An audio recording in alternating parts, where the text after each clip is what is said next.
हो राम।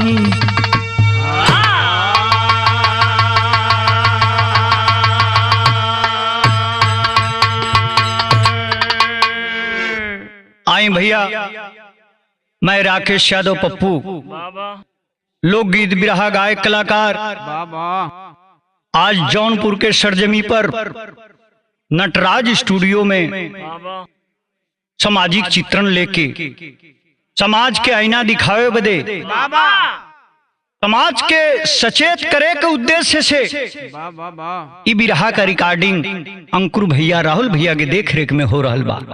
लेकिन बिरहा में आगे पढ़ला से पहले भूमिका के लाइन में कहना बा।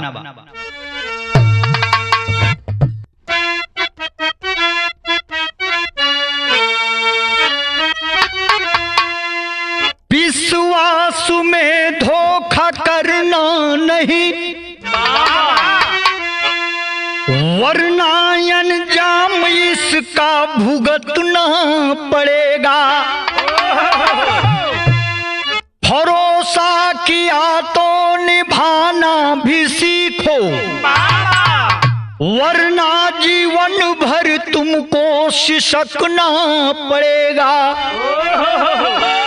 गलत तो गलत है, सही तो सही है, दोनों में से कोई एक चुनना पड़ेगा। दीनेश बचना सदा तू बुरे कर्म से, वरना जीते जी शमशान जलना पड़ेगा।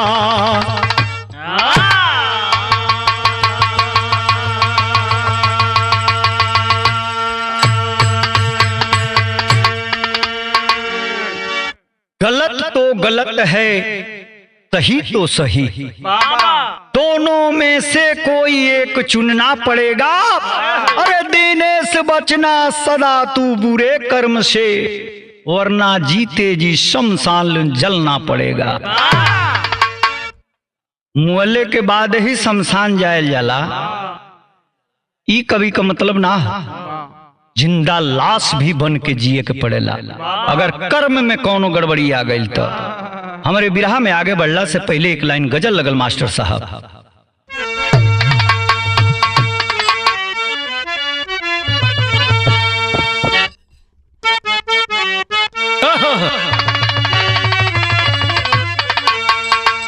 ये मेरी मोहब्बत, ये मेरी जवानी, अरे ये मेरी मोहब्बत, अरे ये मेरी जवानी, खुदा की कसम बस तुम्हारे लिए है। मेरी ये मेरी जवानी, ये मेरी मोहब्बत, ये मेरी जवानी, खुदा के कसम तुम्हारे लिए है। ये मेरी मोहब्बत, ये मेरी मोहब्बत, ये मेरी जवानी, खुदा की कसम बस तुम्हारे लिए है। जरूरत पड़े तो मुझे मांग लेना, जरूरत पड़े तो मुझे मांग लेना। रूपों की रानी तुम्हारे लिए है। जरूरत पड़े तो मुझे मांग लेना, जरूरत पड़े तो मुझे मांग लेना। ये रूपों की रानी तुम्हारे लिए है। जरूरत पड़े तो। मास्टर भैया, भाव कितना सुंदर कवि लिखत हुआ का। इंसान हो तो अरे इंसानियत पर, इंसान हो तो अरे इंसानियत पे, सुनो दुनिया वालों चलना पड़ेगा। इंसान हो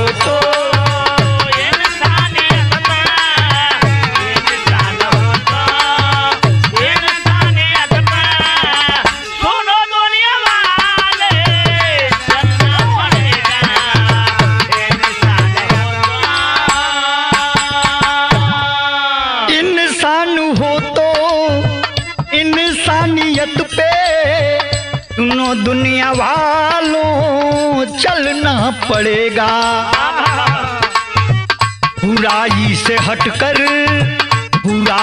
हटकर जीना तो सीखो, बुराई से हटकर अरे जीना तो सीखो, नहीं तो तुझे हाथ मलना पड़ेगा। बुराई से हटकर जीना सीखो, बुराई से हटकर जीना सीखो, नहीं मलना पड़ेगा। बुराई से हटकर इंसान हो तो इंसानियत पर सुनो दुनिया वालों चलना पड़ेगा। बुराई से हटकर जीना तो सीखो, नहीं तो तुझे हाथ मलना पड़ेगा। सत्य कर्म के अपना ला, इंसानियत मानवता धर्म से बढ़िया और कुछ ना। शेर के माध्यम से कभी बतावत हूँ ये बात कहाँ के हो, घटना कहाँ के बात।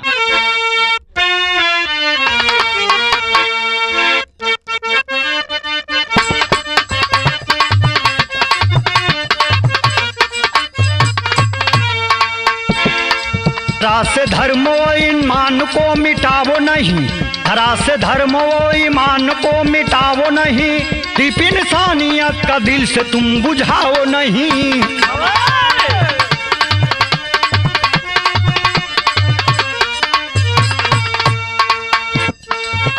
बढ़ा के नफरत घर तू, बढ़ा के नफरत घर औरों का जलाते हो, बढ़ा के नफरत घर औरों का जलाते हो, सितम औरों को देख बोलो क्या तुम पाते हो।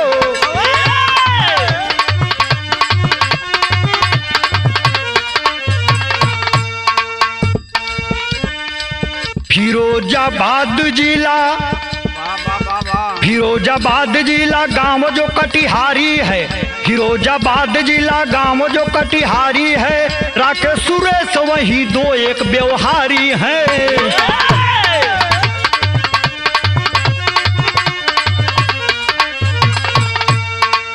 सुरेश राकेश साथ साथ रहते थे, सुरेश राकेश साथ साथ रहते थे, अपार दोस्ती हर सुख दुख को सहते थे।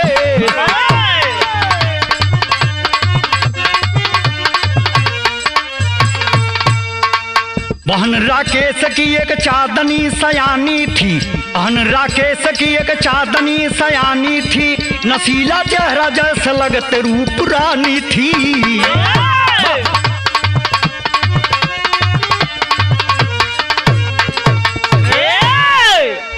ए भैया बिरहा में आगे बढ़ला पहले बात के समझ लिया जा। फिरोजाबाद जहाँ चूड़ी की खनक से पूरा वर्ल्ड मनोरंजन में आ जाला, चूड़ी का शहर हो जहाँ से एक चूड़ी, अब एक हाथ में एक कलाई में कितना लाख रुपया का चूड़ी आ जाई, एक कोनो अंदाजा ना हो। कटिहारी गांव का ही बात हो, राकेश और सुरेश दोनों दूध जिस एक जान बन के रहना, इतनी दोस्ती सुदामा और कृष्ण का उपाधि दिहल जाए उन्हें के, वो नजर से देखल जाए कि बारे कृष्ण सुदामा, सुरेश और राकेश में इतना बना अपार दोस्ती देख के आसपास के लोग इतना हर्षित बा, उल्लासित बा कि धन्य है ये दो माँ के दुलरुआ हैं, लेकिन लगता है कि एक ही माँ के संतान है। लेकिन बाबू चांदनी जोन बा राकेश का बहिन इतना सुंदर होके भगवान गढ़ के भेज दिले वो धरती पर कि जब सुरेश का नजर एक बार पड़ल बहटिया गल, दो बार पड़ल बहटिया गल, हमेशा राकेश के घर आना जाना लगल बा। ई जुल्मी जवानी जवन है ना, ई केहू के धाराशाही कदले बाबू। बिरहा में आगे बढ़ला से पहले तर्ज एगो लगल बा, कैसे मास्टर?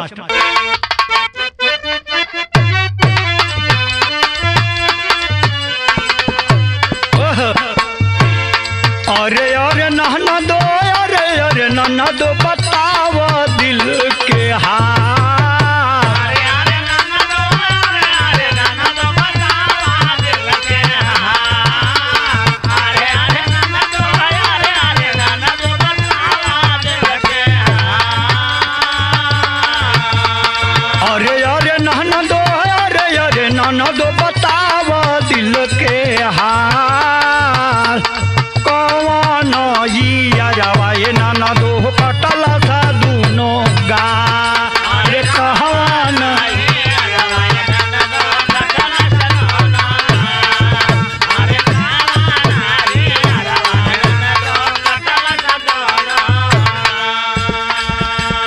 लेकिन मौके बर्दाश्त के कवि जी अपने कलम से पन्ना पर उतरले हुआ ये भैया भाव कितना सुंदर लिखत हुआ का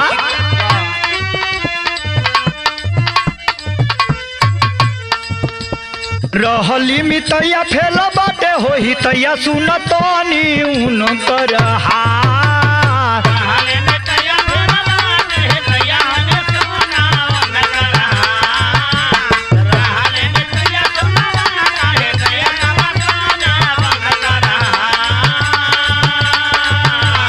रहली मितैया फेल बाटे होही तैया सुनऊ न कर दूनो लागे जैसन बाने ये कही माई के रूला लागे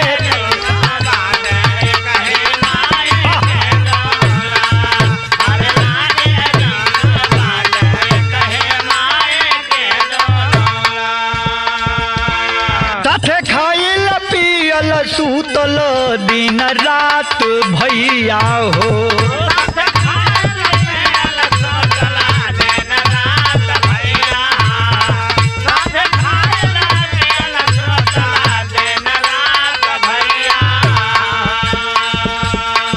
तोहे दोस्ती को देखो भैया अवकात भैया हो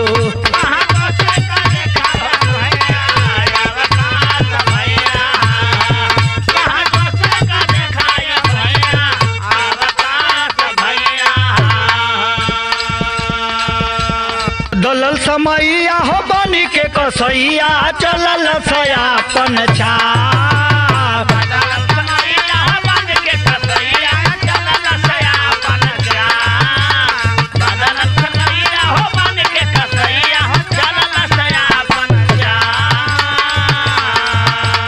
लागे जैसन बाने ये कही माई के दूला लागे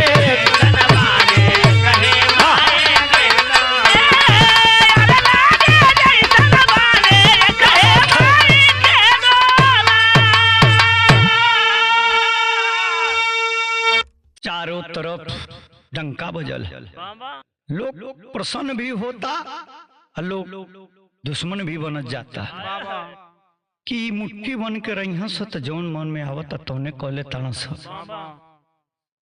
एगो के पैसा का कमी होता दूसर का पूरा कर लेता ये तो दोनों पारी पारा अपने में जुगती बना बना के बड़ से बड़ काम के धराशाही कर देता जौन चाहता न से उहे हो जाता ये भैया रिश्ता पर सबका नजर अब लगे शुरू हो गई इधर चांदनी दिन पर दिन सयानी हो जात ये भैया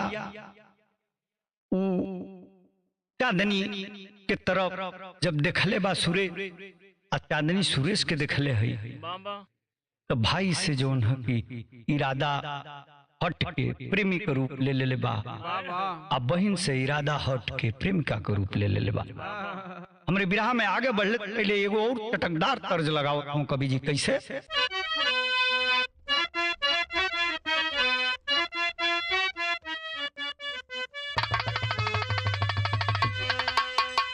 आया है पातर तिरिया हो आया है पातर तिरिया होली मजेदार उनका हमें बड़ा रस मिलेला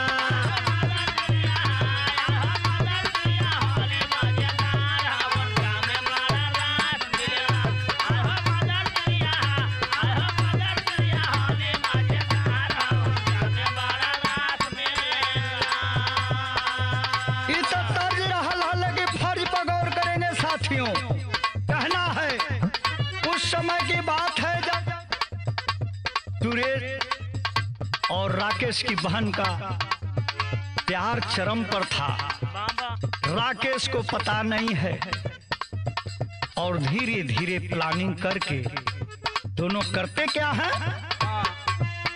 एक दिन भैले दूनो हो, एक दिन भैले दूनो घरवा से फरार हो, यार ना व्यवहार चिन्हेला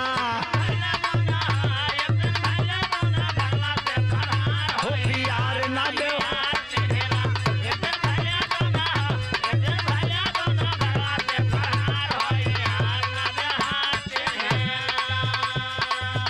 गईले शहर बम्बई आई, गईले शहर बम्बई आई, सुरेश करे नौकरी पाई।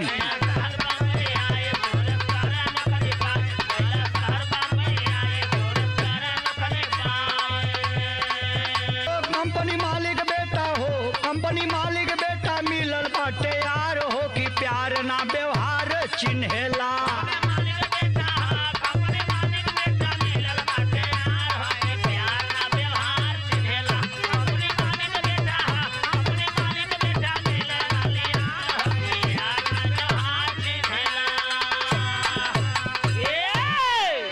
आई। देखी जब सुरेश लेके राकेश की बहन के भाग गई बा घर से, हाहाकार मच गई है, लोग कमेंट पास करता बाहरे ऐ दोस्ती का मिसाल सरवा सुरेशवा यही लिए दोस्तिया जमौले रह रकेशवा कबो कबो मारियो देत रहल ह तो ओकर माख ना करत रहल। ये भैया लेके बम्बई शहर में गई और संजोग देखी कि जौने कंपनी में काम ढूंढे गई बा सुरेश के क्लास फेलो मिल गई। उ लइकवा नया नया चार्ज लेले रह, सुरेश के एगो बढ़िया सा नौकरी मिल गई है, करत बा एगो रूम में रखले बा अपनी प्रेमिका के। तेरी के भाव में कभी लिखत हूं बड़ी ऊंची बात,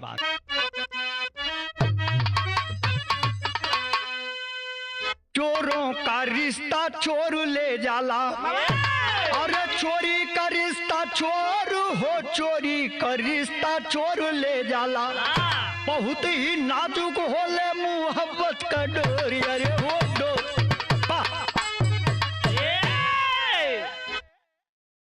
चोरी का रिश्ता चोर ले जाला, बहुत ही नाजुक होले मोहब्बत का डोर, चोरी का रिश्ता चोर ले जाला। भैया हो ये प्रमाण मिलेला कि 95% लव मैरिज सक्सेस नहीं होती है, अरेंज मैरिज 100 नहीं तो 99% सक्सेस है। जौन लड़की हो 22 साल का हो गई बा, 22 साल जे माई बाप पललस ओकर भइबे ना कई तो 4 दिन के मोहब्बत में तोहार हो जाई, तो हरी से नीक मिली तो फिर दूसरे के संग फरार हो जाई। गीत बदल गए मास्टर साहब, बड़ी चटकदार तर्ज लग गई मास्टर साहब, कैसे बा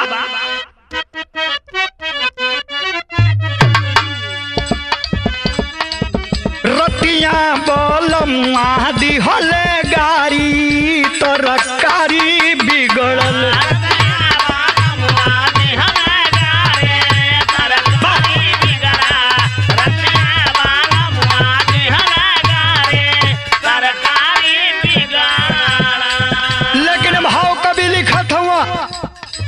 मौके वारदात के बयां करत हूं का, चली जा सूरे सहजब नौकरिया,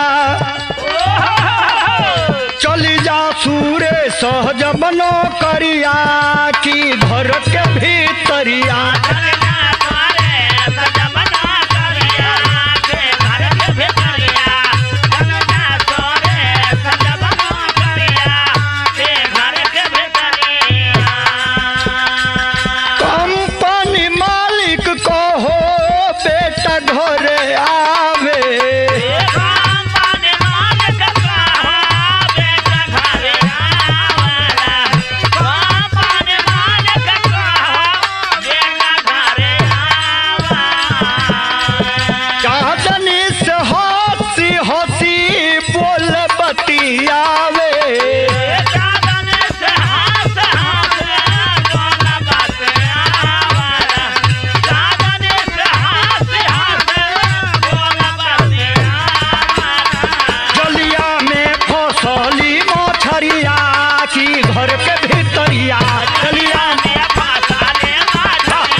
भैया ऊंचा पद धले बा, कंपनी में मैनेजर बनौले है मुन्ना भैया, तो असुली तो होइबे करी।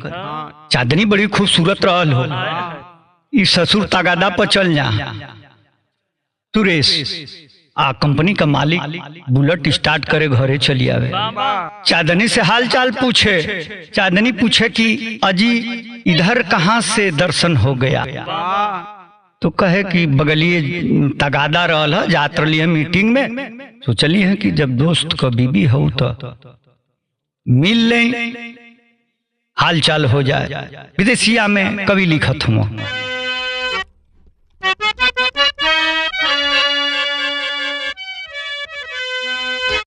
ये कदिन अशोक बोला चांदनी से बतिया हो, अकवले झोपड़ी में सहबू सतिया,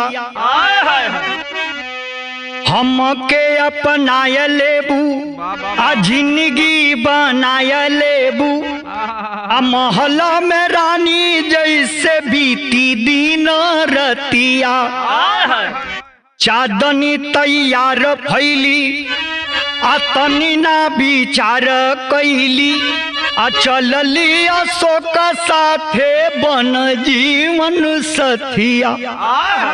आ फैले सुरेश पागल चांदनी को चिंता लागल, चारों ओर खोजी बैठे हारी की कमतिया। ये भैया हिम्मत हार के सुरेश पागल का रूप धारण कर ले, चांदनी से बेहद प्यार करत रहल हो, कहलस कि अपने कृष्ण जैसन दोस्त के छोड़ के हम चांदनी के लेके भाग गेली, घर परिवार माई बाबू सबके छोड़ के इहो हमार साथ छोड़ देहलस, पगला गई बा ओकरे प्रेम में पागल पहलम सर। ये भैया नौकरी छूट गई, दारू अड्डा पर दारू पियता और फुटपाथ पर डकरात बा, दिन दशा बदल गई। इधर अशोक जोन कंपनी मालिक का लड़का रहल, भला फुसला के चांदनी के लेके कहीं और 20 किलोमीटर पर चल गई बा। गीत लगल मास्टर साहब हमारे बिरहा में कैसे बा,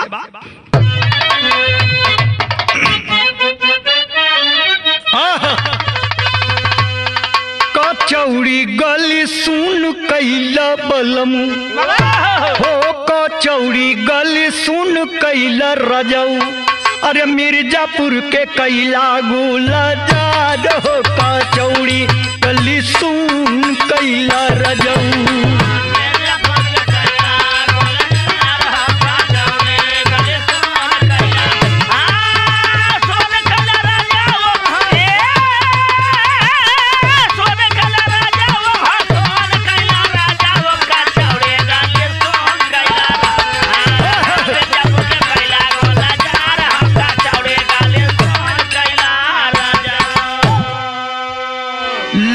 समय करवट लेत बा, बिरहा के आगे बढ़ावत हुआ कवि जी बड़ा अच्छी तरीका भाव बा का। ओ चांदनी कबाउरू भइल दिनावा, अचके में मरले सजनावा की, चांदनी कबाउरू भइल दिनावा।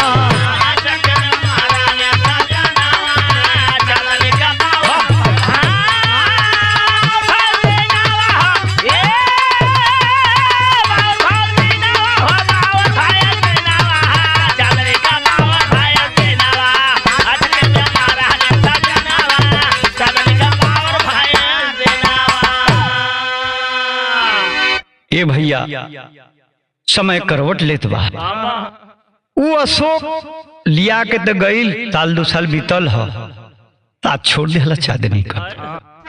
चांदनी अबला हो, अबला तो कहे के पड़ी, लेकिन डायन चुड़ैल भी कहे के पड़ी। का जरूरत रहल रे घर दुआर छोड़ के, तोर माई बाप उदय बियाह कैले रहता, भागत है परात है, माई बाप के छोड़बी तो पाप लगबे करी। चांदनी के घरवा का लोगवा अब भगावे, आ झाड़ू पोछा कोई के अपन दिनवा बितावे।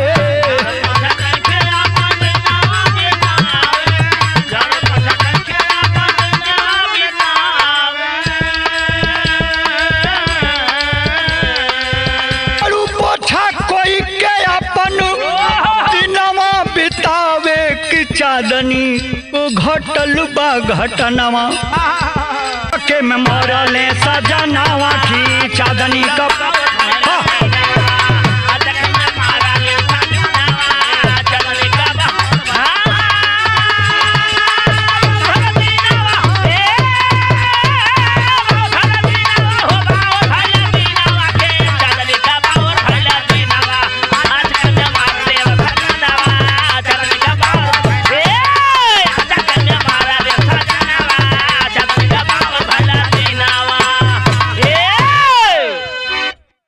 ये भैया जब अशोक का मृत्यु हो जात बा अशोक गईले उपद्रव जे भी कइल बा उस समय से पहले जाई। ये भैया इधर जौन बा की चांदनी पगला गई है, झाड़ू पोछा करतिया, भागल घरे गइल भाड़ा किराया जुटा के, घरों से भाई दौड़ दया भगा देना, भाग भाग कुलछनी भाग। भैया जाके मजबूरी में जीवन यापन करतिया झाड़ू पोछा करके। सारंगा के भाव में कभी आगे का बात बताओ थू का।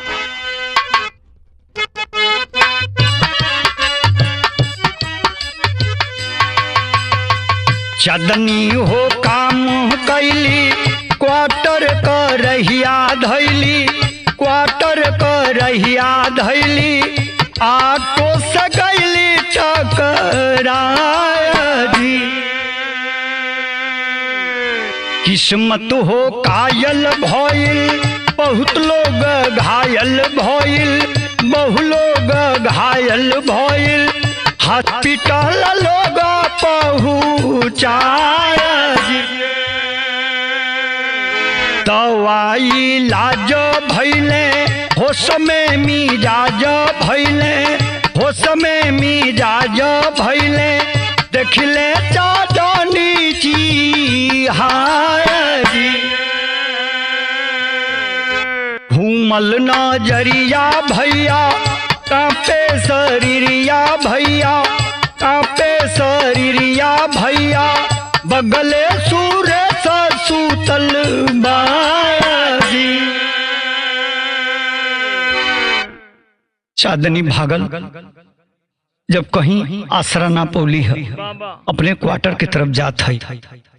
ऑटो में बैठल बाड़ी, ऑटो खचाखच भरल बा। ये बाबू ऑटो का एक्सीडेंट हो जाता है, तमाम लोग घायल हो गए, बेहोश हो गए जी। मदद के रूप में जो ने भी व्यवस्था में बा सबके ले जाकर हॉस्पिटल में पहुंचावता। चांदनी का जब होश आइल है, बेहोश स्ट्रक्चर पर उस सुरेश को देखती है, रोमा भवर जाता, जाके छतिया से लपट गई बा। अरे स्वामी यहाँ कैसे? बिरहा में आगे बढ़ला से पहले मास्टर साहब पहपट का भाव लग गया।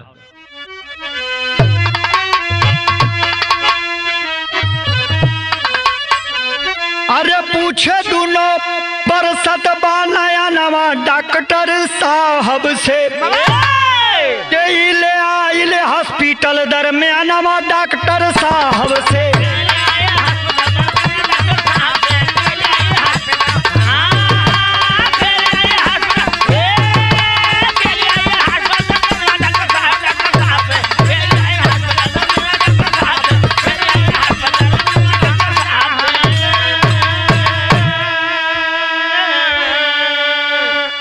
डॉक्टर बतवले धन्य पाते इंसान हो, खून यापन दे के बचवले तो हर जान हो, तो हरे चलते ओढ़िली हाल का फनवा डॉक्टर साहब से। आदे की आई राकेश बा बिरनवा डॉक्टर साहब से। ये बाबू राकेश हो अटुइया के चलावत रहल, दिन दशा बदलल बा, वही का भाई वो घायल रहल, अलग पड़ल बा। डॉक्टर साहब से जब चांदनी पूछले है क्या ही हमारी बगलिया में इनके हम पहचानत नहीं, ई के है, इहो घायल भइल ह। कहना डॉक्टर साहब के रे इहे तो उ देवता हूँ, तोहार काफी रक्त स्राव हो गई, शरीर से काफी रक्त गिर गया था। यही तो देवता है कि अपना ब्लड, सारा का सारा ब्लड। कहा है मुझसे कि डॉक्टर साहब इस लड़की की जान बचाना जरूरी, बाबा जितना चाहिए उतना ब्लड ले लीजिए, सौगंध देता हूं बाबा मैं मर जाऊंगा चलेगा, लेकिन इस लड़की की जान बचनी चाहिए। बाबा ये बाबू प्यारे के कहल जाला। बाहरे सुरेश सोचलस की जीवन तो हमार ऐसा ही पावरा बनल बा, पागल का रूप बा, बाबा कम से कम ई त जिए इसे प्यार कैले रली। हाँ ये बाबू देख ब्लडवा जब नबजवा टटोलत हम डॉक्टर साहब तो सुगना उड़ चुका था। जब ही बतिया चांदनी सुन ले हम चिल्ला कर रोतिया। एक तरफ भाई अधमरा पड़ा हुआ है और एक तरफ पुराना प्रेमी दुनिया छोड़ चला है। बाबा अल्लाह के भाव में कहत हूं,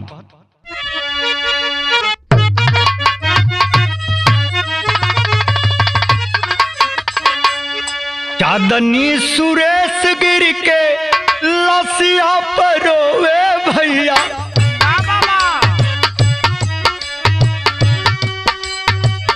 गलती के माफ करिया बीरोनो हमार। राम जैसन भाई वाला दिहला दुलरवा भैया,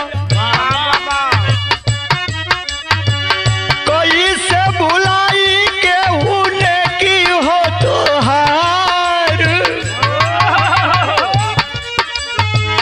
पापवा कमैली जाके दागाबाजी कैली भैया, कुलवा का पानी जतिया हो बिसार।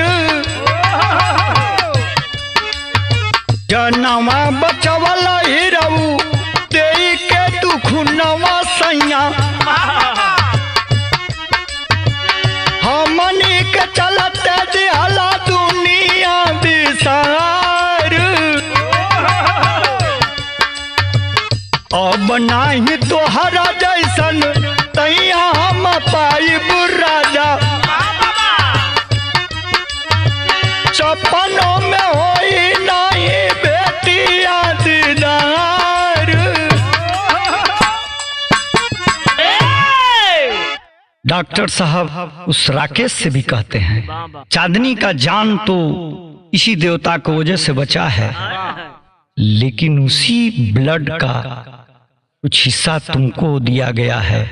आज जो तुम जिंदा हो, ये बाबू राकेश और चांदनी मिल के वो सुरेश के छतिया से सटा के रोवत हूँ।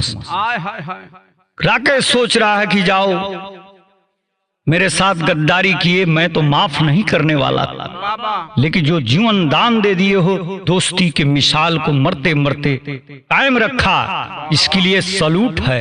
ये बाबू अंतिम संस्कार में दोनों लेके जात हूँ और सच्चे मन से श्रद्धा सुमन समर्पित अर्पित करत आना सर। खड़ी के भाव में कहत हूँ कभी,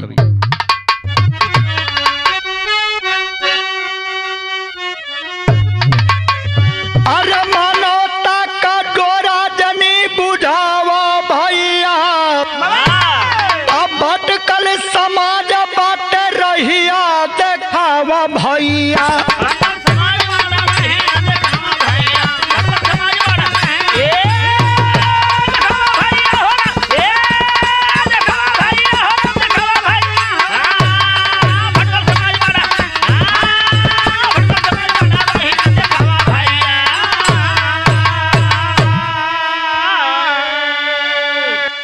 विश्वास में ना कोइल जाला धोखा, आ दुनिया में सबसे भारी होला हो भरोसा।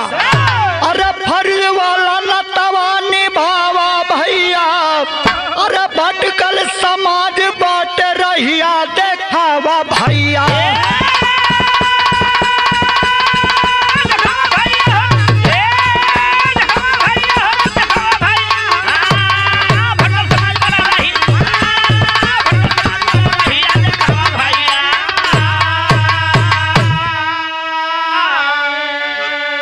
कुसुम पराग स्वामी गुरु जद्दू बाने स्वर्ग के अंदर।